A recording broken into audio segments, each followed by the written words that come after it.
আসসালামু আলাইকুম। হাজির হলাম ইলিশের আরেকটা ঝটপট রেসিপি নিয়ে। ডাঁটা দিয়ে ইলিশ। প্রথমে কড়াইতে তেল দিয়ে তারপর হচ্ছে পেঁয়াজ কাঁচামরিচ দিয়ে হালকা ভাজতে হবে।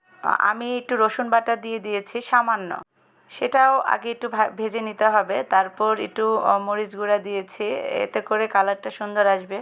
এরপর একটু হলুদ গুঁড়া জিরার গুঁড়া দিয়ে সামান্য পানি দিয়ে মশলাটাকে ভালোভাবে কষাতে হবে। মশলা কষানো হয়ে গেলে পরিমাণ মতো লবণ দিয়ে দিচ্ছি। তারপর এর মধ্যে কেটে রাখা ডাঁটা আলু সব সবজি দিয়ে দিব।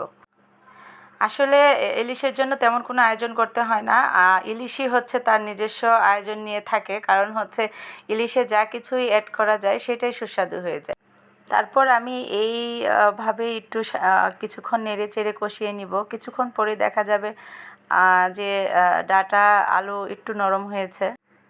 যখন মোটামুটি 90% সিদ্ধ হয়ে যাবে তখন এর মধ্যে অ্যাড করে দিব পানি।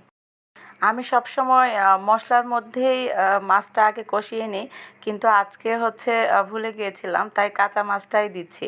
অন্য কোনো মাছ হলে এটা চিন্তাও করা সম্ভব হতো না, সেটা মাছের একটা পচা গন্ধ চলে আসতো। ইলিশ বলে কথা, এটা নিয়ে তো কোনো সমস্যা নেই। যেভাবেই রান্না করা যাক সেটাই স্বাদ। যে যেরকম পানি রাখবেন রেখে তারপর নামিয়ে নিতে হবে। আমার ঝটপট ডাঁটা দিয়ে ইলিশ মাছ রেডি। সবাই ভালো থাকবেন, সুস্থ থাকবেন। আল্লাহ হাফেজ।